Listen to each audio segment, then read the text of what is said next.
gracias a Ana y a Marisa. Bueno, empezamos el acto.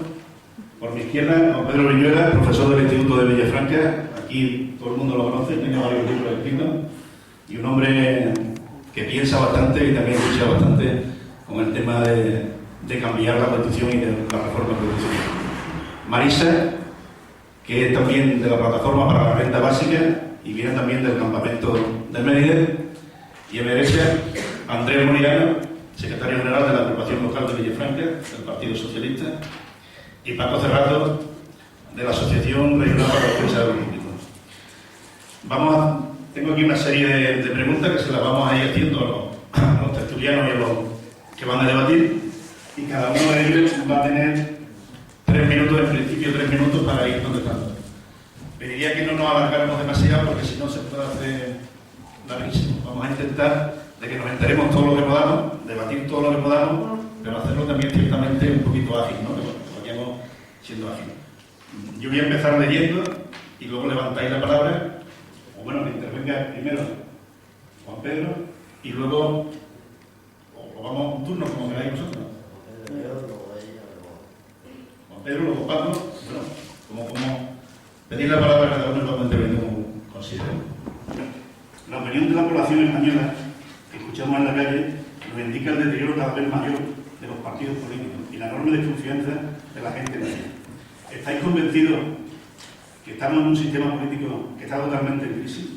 El bipartidismo que hasta ahora ha existido en el sistema español, la alternancia del gobierno en España, del PP y del PSOE, ¿es posible que siga existiendo en un futuro o se esperan cambios notables?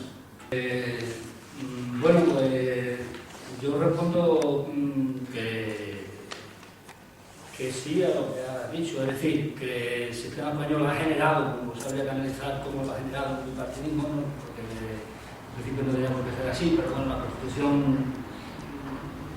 va a implicar eso junto con la ley electoral y la ley de partido. El caso que el bipartidismo no ha sido sano para la democracia, y como no ha sido sano para la democracia, lo que ha producido, por esto habría que argumentarlo muy extensamente, lo que ha producido ha sido una separación entre el partido y los ciudadanos. Entonces, si esa separación entre el partido y los ciudadanos persiste o sigue existiendo, no vamos a tener ninguna solución.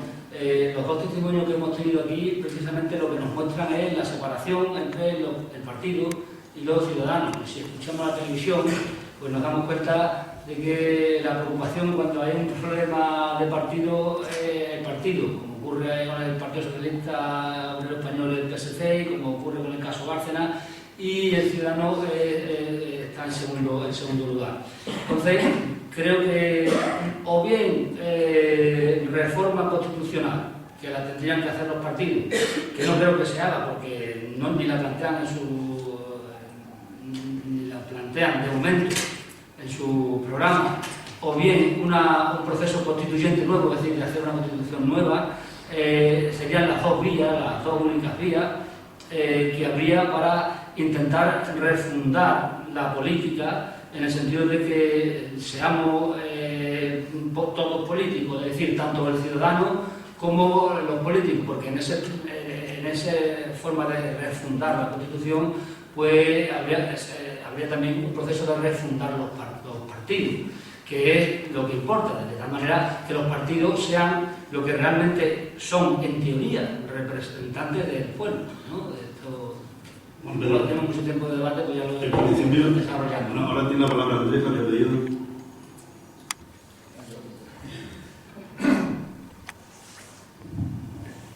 Bien, buenos días y en fin, aprovecharé estos 3 minutos así telegráficamente para decir que bien, represento a la agrupación local del Partido Socialista Obrero Español. Eso significa que bien defenderé lo que actualmente estamos trabajando dentro del Partido Socialista Obrero Español, en lo que hoy aquí nos toca, pero también es verdad que seré dueño únicamente y responsable de aquella opinión en la que lógicamente, bueno, no se haya dado dentro del Partido Socialista Obrero Español que sea una opinión mía, a veces una opinión siempre argumentada, ¿no? Bien, en principio discrepo de lo siguiente. Bueno, antes de nada, quería que fijáramos el tema, qué alcance tiene cuando hablamos de entrar en un proceso constituyente. O sea, el qué, el con quién, para qué y cómo. Porque no es verdad que actualmente el Partido Socialista Obrero Español no se plantee una reforma de la Constitución. Sí se plantea una reforma de la Constitución. Otra cosa es el alcance que tenga y en el que estemos en ponernos de acuerdo. Por otra parte, el decir que el bipartidismo es o ha sido lesivo para la democracia, también tendríamos que profundizar en esa afirmación, porque no siempre, si nos estamos refiriendo al resultado de los distintos procesos electorales que ha habido. Si bien, por ejemplo, desde la transición, desde 1968 en adelante, los resultados electorales nunca, no siempre, perdón, han conllevado una Cámara bipartidista en sus decisiones.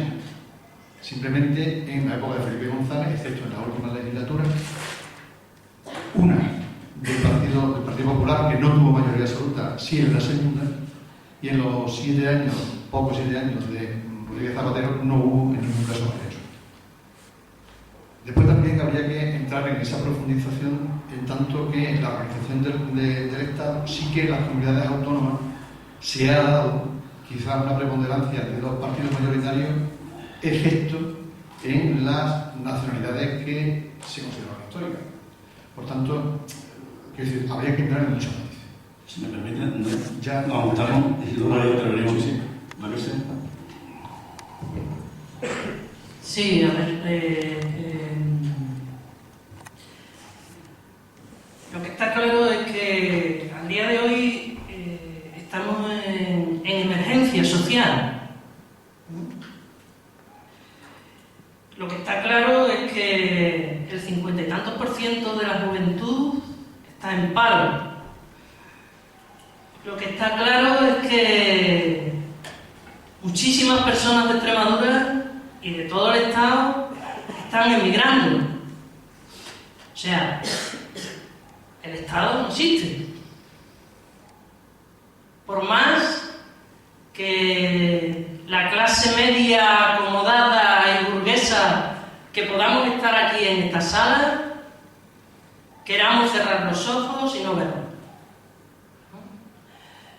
Ya nos lo ha contado tanto Ana como María Ángeles. Eso es la punta del iceberg. Lo que hay es mucho más grave. O sea, cuando la gente no tiene ni siquiera agua, hay un problema en la ciudad de salubridad pública. Eso está claro. La gente en las zonas rurales quizás que se pueda defender más o menos, pero se puede defender tal cual se defendieron la gente en las clases rurales en los años 40. Porque claro, si una madre que tiene 4 hijos tiene que abrir un vaso de leche y no les llega para los 4 la leche, ¿cómo los mandan al colegio? Hay niños que se están mareando en el colegio. O sea, yo estoy hablando de cosas concretas. Luego entonces, la clase política como tal, yo no estoy hablando de personas, estoy hablando de la clase política como tal, la clase política de partidos. Estoy hablando de la Constitución también, han fracasado. Al día de hoy es un fracaso. Y esto lo solucionamos ya, o algo chungo va a ocurrir. ¿Sabéis las 3 palabras que escuchamos en las puertas del INE donde estamos acampadas? Pero nosotros no es que hayamos llegado al campamento allí y hayamos nacido como hongos, no. Llevamos desde todo el verano recogiendo firmas en las puertas del INE. No quiero pasarme de hora. Las 3 palabras que se escuchan son tranquimacín, no duermo y cuándo vamos a coger las escopetas. Yo creo que todos tenemos que ser responsables de que coger las escopetas no llegue al término. Por eso hemos acampado allí. Es decir, no, queremos hacer una resistencia pacífica a lo Gandhi. Cuando alguien nos dice eso, dice, no, vente, ¿tú qué puedes hacer? A María Ángeles, cuando llegó allí contándonos la historia, ¿qué puedes hacer? Efectivamente, asesorar a las personas que van a desahuciar.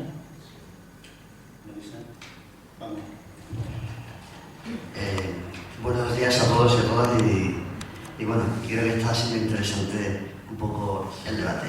Bueno, en primer lugar, para focalizar un poco lo que es el tema del debate, hay que decir primero que el Estado constitucional se basa en dos principios fundamentales, que es el principio político democrático y el principio de supremacía constitucional. ¿Qué quiere decir esto? El principio político democrático que se entiende que corresponde a lo que es el poder soberano, a la soberanía popular. El poder constituyente es el poder soberano y la soberanía popular. Ahora bien, ¿cómo se desarrolla ese poder constituyente? Esto es un poco resumido todo en general, porque esto es un tratado de derecho constitucional. Hay dos fórmulas. Lo que dicen los constitucionalistas americanos, que es a través de una participación directa, o los constitucionalistas europeos, que es la participación indirecta a través de su representante. A partir de ahí, ¿qué se hace con la Constitución española, que fue fruto del consenso y que es verdad, como dice muchas veces Juan Pedro en otras conferencias, que fue tutelada bajo el prisma del régimen anterior? Pero bueno, fue fruto del consenso y yo personalmente apuesto por una reforma constitucional de amplio alcance, pero nunca con una ruptura y nunca un nuevo proceso, sino con una reforma. Una reforma donde se coja lo mejor del consenso que tuvimos en el año 78 y que se incorporen las nuevas generaciones, porque como todos sabéis, el 60% de la población que vive ahora en España no ha votado la Constitución. A partir de ahí, ya digo una cosa, ruptura o reforma. Reforma. Lo siguiente, que se considere ya como un principio legitimador en la Constitución española, el principio que pasemos de una democracia representativa, que es lo que hay ahora, a una democracia participativa. Como sabéis, el poder constituyente del pueblo, ahora con la Constitución española, tiene dos formas jurídicas para hacerlo. Uno es el referéndum, que había que regularlo, y otro es la iniciativa legislativa popular, que también habría que regularla. Porque no es posible que para que tú quieras llevar una ley o modificar algo tengas que llevar 500.000 firmas. Entonces, esos. Y luego también incorporar, dadas las circunstancias actuales en pleno siglo XXI, el tema de lo que es la democracia, dado la inmediatez, la rapidez, las redes sociales, etcétera, etcétera. Entonces, a partir de ahí, luego seguimos hablando. Gracias. Bueno, pues traemos otro tema. Ahora hacemos que levantéis la mano que quiera intervenir, porque vamos a dar, o seguimos a remotivo, no sé. ¿Puedo cada tema Claro, porque si no sería... Venga, vale. Bueno, vamos a ver. Yo supongo que... Sí. Supongo que alguna de las preguntas que me van a hacer será sobre la reforma constituyente, porque además es el tema que nos guía. Entonces, Andrés ha hecho la pregunta clave, es decir, ¿cómo, con qué alcance, de qué manera? Eso es el verdadero problema. Y ahí es donde hay que entrar. De todas maneras, eso es terreno, tierra movediza, porque además no se pueden hacer predicciones.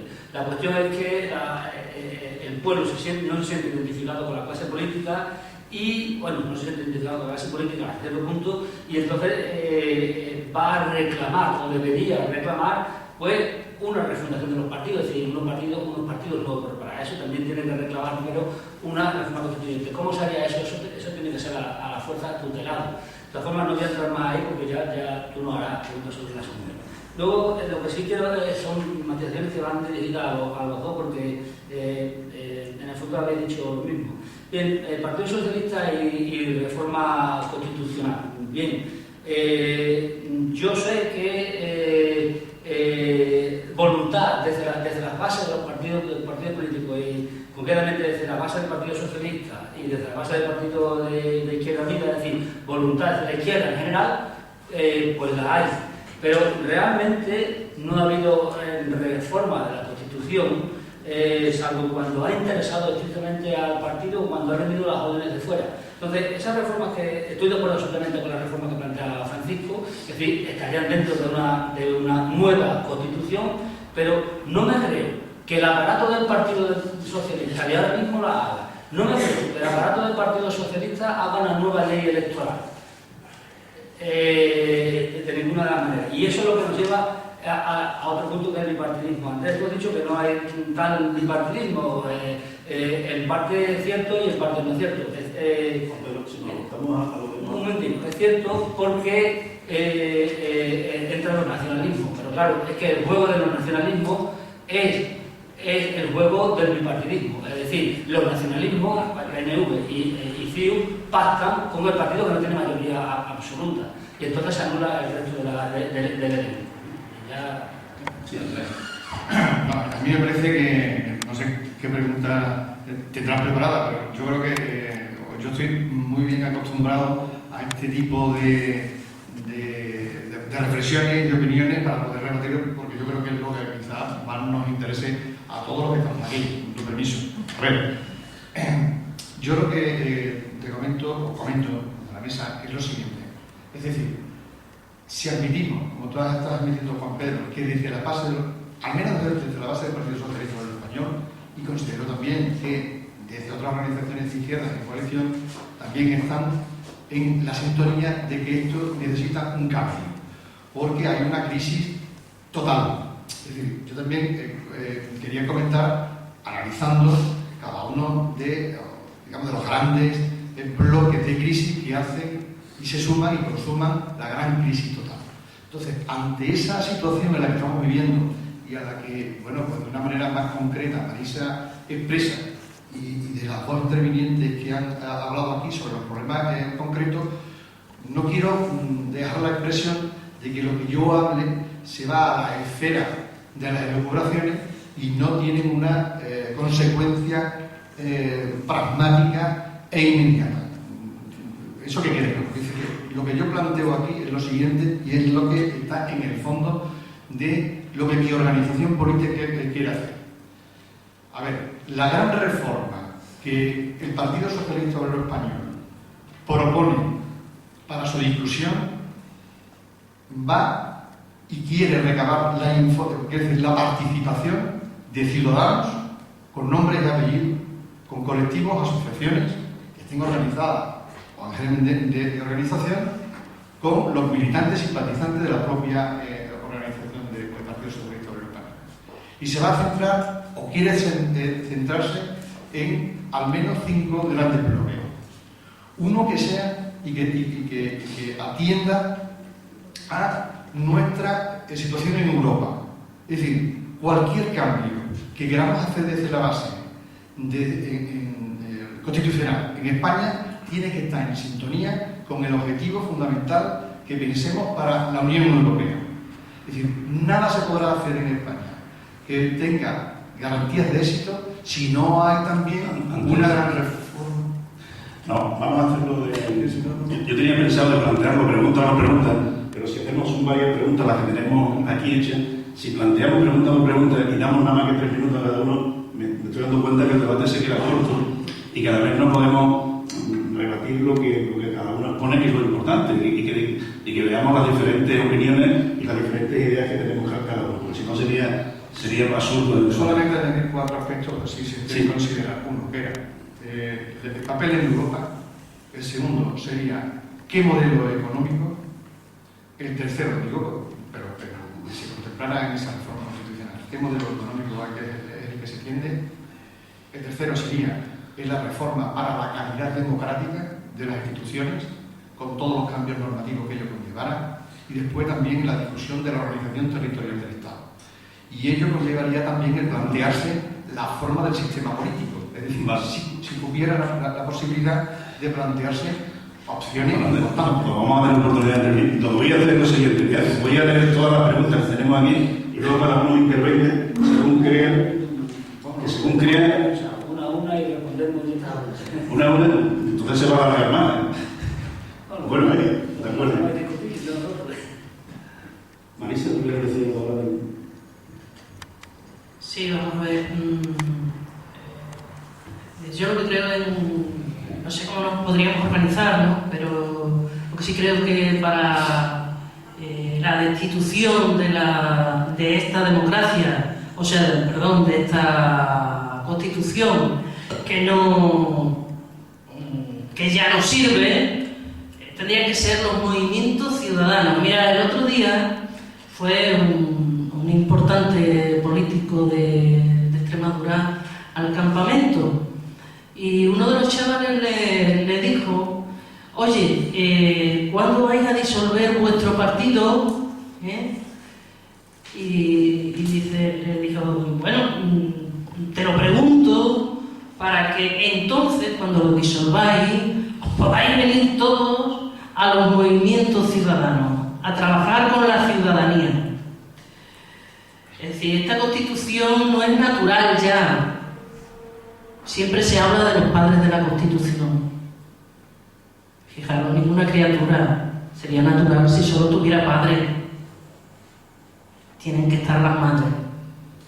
O sea, en esto, que debe ser una revolución y que desde los movimientos ciudadanos donde yo me muevo, tenemos que estar las mujeres, pero no porque seamos necesarias, sino porque las mujeres hemos de ser imprescindibles. O perdemos el momento que tenemos de cambiar esta sociedad. Marisa, como tenemos oportunidad de terminar, Paco, ¿tú quieres decir algo ahora? Sí, no, simplemente añadir lo que, como acabé antes, reforma o ruptura, reforma. Y luego, yo haría la siguiente reflexión: ¿cómo hemos llegado a esta situación? Tras la crisis que se desencadenó en el 2008 con toda la historia de cambio posterior, hubo dos hechos fundamentales que yo considero importantes desde el punto de vista. Primero, que desde Europa, lo que le llaman la troika comunitaria, el BCE, el Fondo Monetario Internacional, la Comisión Europea y también los grandes especuladores, los grandes inversores financieros, cambiaron los criterios para reducir el déficit y el endeudamiento público de los países de la Unión Europea, en este caso de España. Y segundo, también se hizo lo que yo llamo la contrarreforma del artículo 135, que es uno de los errores más fundamentales, en este caso, desde el punto de vista que cometió tanto el Partido Socialista como el Partido Popular a la hora de reformar ese artículo, donde se le da prioridad absoluta al pago de la deuda, de los intereses, del capital y de la deuda pública, por encima de otros gastos sociales. Esos son dos hechos fundamentales. A partir de ahí, todo eso asociado con las políticas de autoridad, recortes en derechos sociales, en algunos casos en libertades, todo eso ha generado un descrédito, de una desensación de la ciudadanía hacia la política, y en eso es donde estamos ahora. Pero creo que todos los partidos políticos se han dado cuenta con Pedro, y los partidos de izquierda, la izquierda también, de que es el momento de apostar por un cambio de modelo. Y es verdad que ahora es donde se tiene que discutir, y cosas como hoy,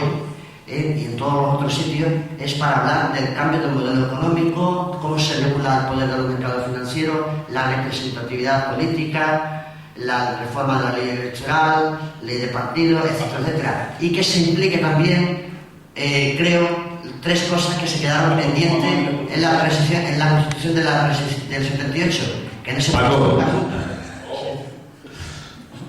un momento, continúa.